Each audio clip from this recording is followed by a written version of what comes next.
Hello, I'm Jesse with American Radon Mitigation. In this video, we're going to talk about 5 ways to make the most of your downtime when business is slow. And a special thank you to Chad Robinson, who gave us the idea for this video. If you have suggestions for videos you'd like to see, please leave it in the comments below.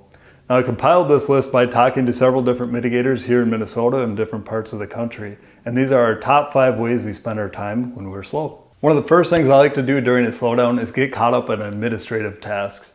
And if you're anything like me, it's easy to put that stuff off for later. So along with administrative is inventory, budgeting, checking the prices on things so you can bid jobs so that they're still profitable, implementing CRMs or automating things or putting in systems and processes, updating your website, scheduling Facebook posts out ahead of time so that when you are busy, all that stuff is automated and working. Also falling in that administrative bucket is looking for ways that I can save time on the job. So if it's something I can do here at home or at the shop, like wiring radon fans so I don't have to do it on the job, and that's gonna get me home 5 minutes earlier, or getting all my paperwork in order, including my OM&M plan and my state paperwork, maybe even filling that out the night before. All that stuff saves me time on the job and gets me home earlier. Number 2 on our list is marketing and networking. So whether it's creating video content or blogs that you can post on your website to help boost your SEO score, or you're doing paid advertising on Google or Facebook or Bing or YouTube, all those things can help boost your business during slow times. Another one that's way out of my wheelhouse and comfort zone is networking. So you can join groups like BNI, which is Business Networking International, where you work with referral partners within your group, and you meet once a week and you basically just get to know each other and refer work back and forth to each other. Another great idea is to go do a lunch and learn with realtors, where they get to know you, you buy them lunch, and you go talk to them about radon testing or radon mitigation, so that when their clients have questions that come up about radon mitigation, they've got somebody that they trust and can refer to their customers. Another good one is to develop relationships with home inspectors. Maybe the home inspector that you reach out to doesn't do radon testing and you do. Now your home inspector can refer you for the radon testing, and maybe that's a good way to get your foot in the door for radon mitigation. Also, the home inspector might do radon testing and doesn't have anybody really to refer out for mitigation. And if you develop that relationship, you might be able to be one of his referrals that he gives his customers when they do in fact have a radon test that comes back high. Third on our list is to be open to different business opportunities. So for example, we started offering consulting to customers that are outside of our normal service area. We also developed a hands-on radon training course where mitigators can come from different parts of the country, and we'll help them understand how we do radon mitigation. So we'll engineer and install a radon mitigation system right alongside them. A friend of mine also does more indoor air quality things like testing for lead paint, mold, and asbestos. Number 4 on our list is learning, and this is one of my favorite things to do in a slow time. So it might be guys on your team that are not yet certified that you can take or send to get certified. The OMAD class from Kansas State University is also a great advanced class where you'll learn a ton. If you haven't taken that class, I highly recommend it.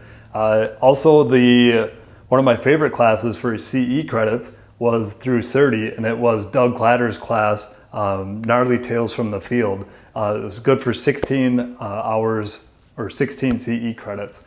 Another thing that's a great resource is Bill Broadhead's website. So I just spent a few hours on there a couple days ago reading through his different research papers. He's got a ton of great information. So check that out if you haven't already. It's WPB Radon.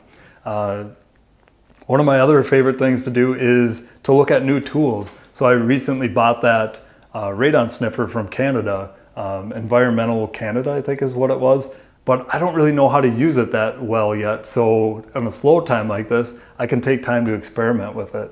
And talking about experimenting, I've got a couple experiments going right now. So I wonder a lot, like, hey, what would happen if I turned the radon fan on this side on this house upside down? So we've got that experiment going right now. We're running different experiments with air check test kits, how quick they get to the lab, what matters, what doesn't matter.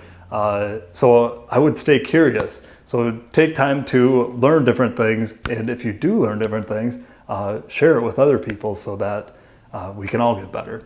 Number 5 on our list, and by far the most popular one, was to take time to catch your breath. So for me, when I'm busy, I'm working 50 to 70 hours a week and my weekends are jam-packed and I have no free time. And it's a recipe for burnout.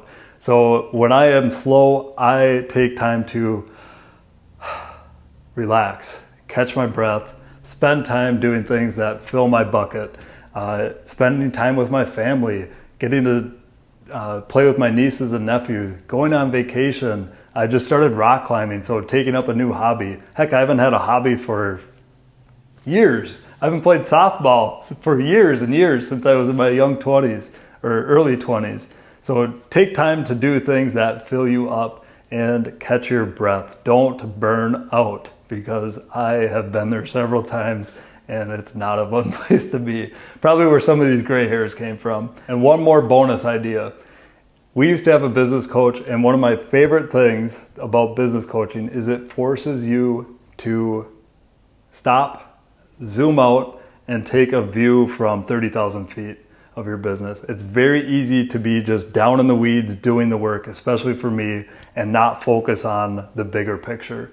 So I would strongly encourage you to take time to set goals for your business. Hey, where do we want to be in 5 years? Where do we want to be in 1 year? Where do we want to be in 90 days? And then reverse engineer all of those goals and break them down into manageable pieces. That's one of the things I miss most about business coaching.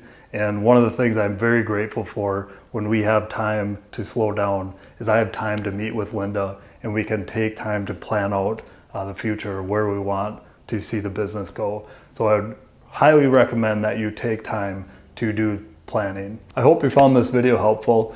Please let us know in the comments what you do when your business is slow. We'd love to hear from you. And until next time, I'm Jesse with American Radon Mitigation. Thank you so much for watching.